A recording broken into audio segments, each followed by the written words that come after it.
नमस्कार। आज हम बात करेंगे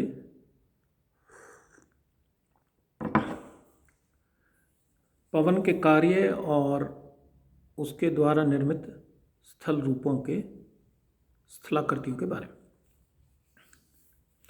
जिस तरीके से आर्द्र भागों में जहाँ पर वर्षा अधिक होती है, बहते हुए जल का कार्य अपर्दन और के कारक के रूप में प्रभावी रहता है, इसी प्रकार खुश्क रेगिस्तानी भाग में पवन जो है, तीव्र गति से चलने वाली पवन वायु जो है, उसका अपर्दनात्मक और निक्षेपात्मक कार्य बड़ा महत्वपूर्ण होता है, खास करके मरुस्थलीय भागों में, शुष्क मरुस्थलीय भागों में। मरुस्थलीय भाग शुष्क ही होते हैं ज़्यादातर। तो जो पवन द्वारा किए गए अपर्दन और उसके द्वारा की गई निक्षेप की क्रियाओं द्वारा कई प्रकार की स्थलाकृतियों का विकास होता है और उनमें परिवर्तन होता रहता है, बनती रहती हैं, बिगड़ती रहती हैं, स्वरूप में भी परिवर्तन आता जाता रहता है। इसी कारण जो शुष्क मरुस्थलीय और अर्ध मरुस्थलीय भाग हैं, वहाँ पर पवन जो है एक प्रभावकारी अपर्दन की शक्ति के रूप में कार्य करती है। शुष्क मरुस्थल विश्व के 1/3 करीब करीब हिस्से के ऊपर फैले हुए हैं। इसमें से अधिकांश जो मरुस्थलीय भाग हैं वो एशिया और अफ्रीका के अंदर हैं। इसमें अफ्रीका के उत्तर में सहारा का मरुस्थल है जो सबसे बड़ा है, दक्षिण में कालाहारी है मरुस्थल है, एशिया के अंदर अरब का रेगिस्तान है, थार का रेगिस्तान है जो भारत और पाकिस्तान के बीच में है। अधिकांश एशिया का मध्यवर्ती भाग पर्वतों से घिरा होने से वहाँ कई तरह के शुष्क एवं मरुस्थलीय प्रदेश पाए जाते हैं। यूरोप में मरुस्थल नहीं है, जबकि ऑस्ट्रेलिया का 2/3 मध्यवर्ती एवं पश्चिमी भाग मरुस्थलीय है। उत्तर अमेरिका में पश्चिमी पर्वतीय भाग में कोलोराडो व कैलिफोर्निया एवं आंतरिक बेसन के नाम से शुष्क या मरुस्थलीय प्रदेश पाए जाते हैं। दक्षिणी अमेरिका में अटकामा जो है वो प्रमुख मरुस्थलीय क्षेत्र है।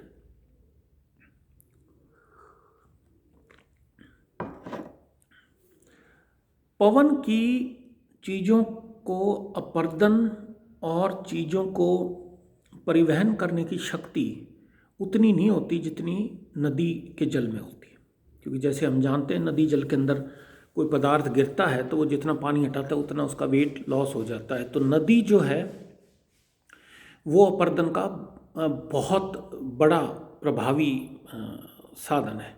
वहीं पवन है, लेकिन पवन की अपर्दन करने की शक्ति, पवन की चीज़ों को परिवहन करके दूसरी जगह जमाव करने की शक्ति, ये सारी जो परिस्थितियां हैं मरुस्थलीय और अर्ध मरुस्थलीय भाग में, वो उसकी गति पर निर्भर करती हैं, उस पर मुनसर करती हैं। पवन की जो गति है वही सबसे प्रमुख चीज़ है जो उसकी उस शक्ति को बढ़ाती और घटाती है।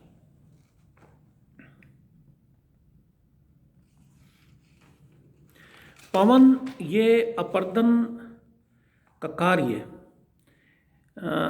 कई तरीके से करती है। जिस तरीके से नदी करती है उसी तरीके से पवन भी कई तरीके से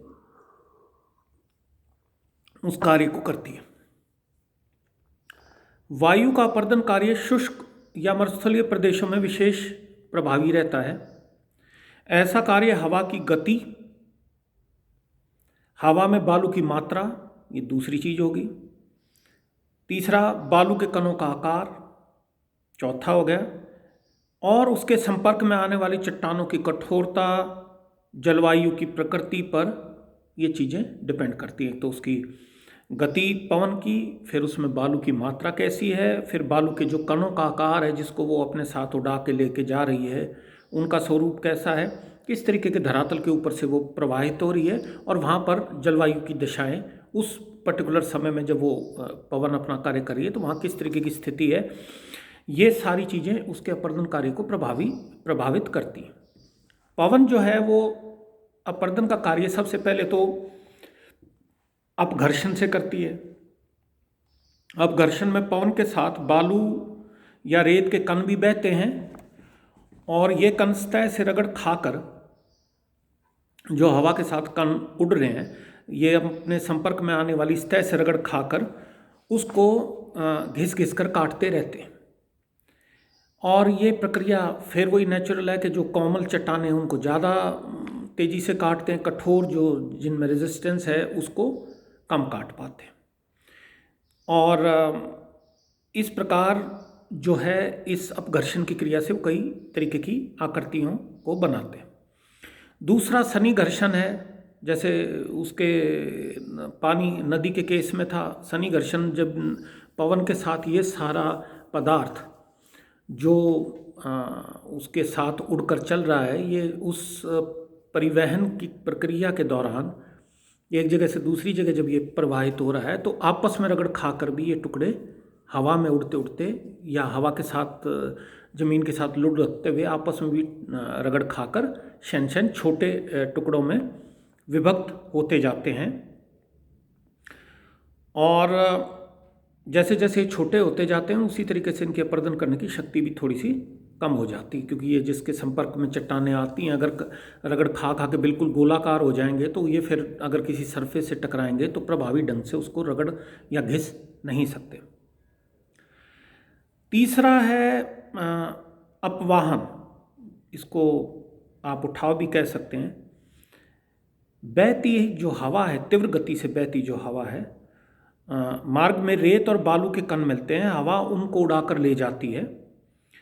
हवा इन बालू कणों को उड़ाकर ले जाने की जो क्षमता है वो उसकी गति पहले से हवा में मौजूद बालू के कणों की मात्रा आदि पर निर्भर करती है। उसमें कितना लोड है, मतलब उस हवा के अंदर कण कितनी मात्रा में उसमें है। इस प्रकार वायु द्वारा ढीले कणों को अपने साथ उड़ाकर ले जाना ही वायु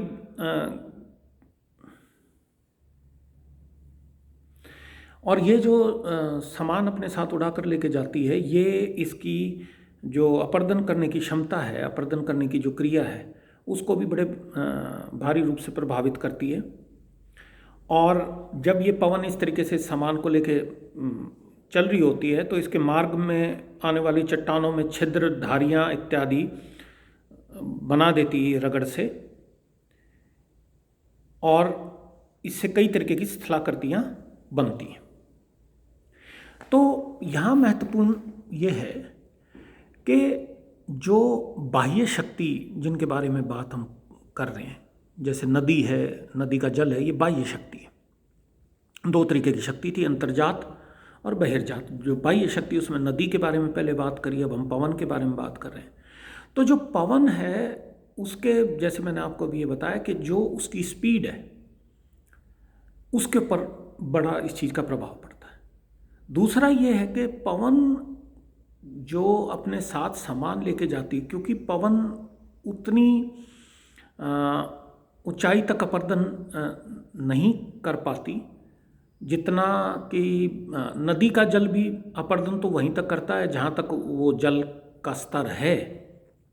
लेकिन जैसे मैंने बताया कि नदी का जो जल होता है, हाइड्रोलिक फोर्स उसमें बहुत होती है। अगर वो स्पीड से किसी चीज़ पे टकराता है तो वो अपने से ऊपर की भी चट्टानों को, क्योंकि अगर मान लो नीचे के बेस को अगर वो हिला देता है तो वो बड़ी बड़ी चट्टानों को उस तरीके से कर देता है। पवन का जो कार्य है वो भूमि से कुछ फिट तक ही प्रभावी रहता है, और इसके प्रमाण मिलते हैं जब रेगिस्तानी भाग के अंदर जो टेलीफोन पोल्स होते हैं या कोई इस तरीके का स्ट्रक्चर है जिस पे जब वहाँ आंधी चलती है और वो जो कण उड़ते हैं तो वो उसके ऊपर रगड़ के निशान डालते हैं, तो वो जो निशान होते हैं वो 4-5 फीट से ऊपर कोई ज़्यादा मिलते नहीं, और इसको आप तब भी महसूस कर सकते हैं यदि आप जब आंधी चल रही है और आप उसमें आंख बंद करके खड़े हो जाएं, तो आपको ये महसूस होगा कि आपके पैर, आपके घुटने और पैरों पर आपको ज़्यादा कंकड़ पत्थर इस तरीके की चीज़ें महसूस होंगी जो आपसे टकराएंगी, बजाय कि आपके ऊपरले शरीर के। लेकिन बहुत बड़े जैसे जमाव की क्रिया द्वारा बहुत बड़े बालू का सपूत का, बालू के टीलों का जो निर्माण करती है, तो वो जैसे बरखान है, बहुत बड़ी आकार के अंदर मिलते हैं, तो उनकी ऊंचाई भी काफ़ी होती है, जिनके ऊपर एक तरफ से वो रेत को हवा ले जाती है और दूसरी तरफ वो लगातार उसके ऊपर से गिरता रहता है और उसका आकार बड़ा भी होता रहता है और बढ़ता भी रहता है। तो पवन जो है अपने अपर्दन के ये जो कार्य थे 3 तरीके के, अपघर्षण, शनिघर्षण और जो उड़ाव की क्रिया थी, चीज़ों को जो अपने साथ उड़ा के ले जाती है, तो उससे कई तरीके की आकृतियों को जन्म देती है। ये आकृतियों से यहाँ आपको ये समझना हमें आवश्यक है कि ये जितनी भी लैंड फॉर्म्स बनती हैं, ये ऐसा नहीं कि एक दफ़ा एक चीज़ बन गई तो उसमें परिवर्तन, जो अपर्दन के कारक हैं वो चीज़ों को बनाते, बिगाड़ते, नष्ट करते रहते हैं। एक चीज़ बनाई, फिर उसी शक्ति ने उसको विस्तृत किया और उसी शक्ति ने उसको समाप्त भी कर दिया, उस आकार को। तो एक प्रक्रिया है, लगातार चलती रहती है। चीज़ बनती है, उसका आकार बदलता है, फिर उसका आकार बदलते बदलते छोटा होते होते समाप्त भी हो जाता है, फिर वहाँ कोई नया तरीके का आकार बनता है। लेकिन यह है कि पवन का कार्य बिल्कुल एंटायरली नदी से बिल्कुल डिफरेंट होता है। और नदी का जैसे हम ये देखते हैं कि नदी का निक्षेपण जो कार्य था, उसका आकार और उसका विस्तार जो है उसका आकलन लगाया जा सकता है, लेकिन पवन के केस में ये नहीं है। क्योंकि कहते ये हैं कि रेगिस्तानी भाग में एक छोटी सी अड़चन भी उसके रास्ते में आती है, चाहे वो एक झाड़ी है, तो उसके सहारे भी वो निक्षेप अगर करना प्रारंभ करती है तो काफ़ी बड़ा निक्षेप वो कर देती है। तो छोटी आकृति भी उसके निक्षेप का कारण हो सकती है। वो किस तरीके से, किस एंगल से उस पवन दशा के, पवन जो बह रही है उसकी दिशा में किस तरीके से उसने अवरोध उत्पन्न किया, तो वो जो चीज़ें हैं, तो पवन का निक्षेप जो कार्य है, निक्षेप जो वो करती है, वो बिल्कुल एंटायरली डिफरेंट होता है।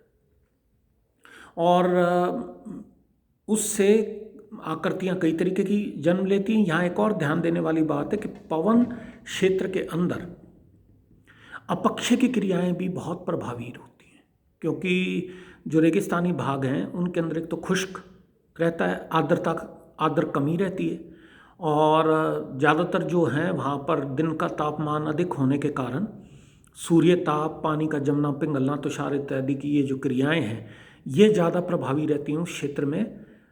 अपक्षय के जो कारक हैं वो ज़्यादा प्रभावी रहते हैं। इससे अगले वीडियो में मैं आपको बताऊंगा कि किस तरीके से किन आकृतियों का वो सर्जन करती है और किस तरीके से अपर्दन और निक्षेप से अलग अलग तरीके की बहुत ही विस्मित करने वाली और बड़ी बड़ी आकृतियों को पवन जन्म देती है, बनाती है।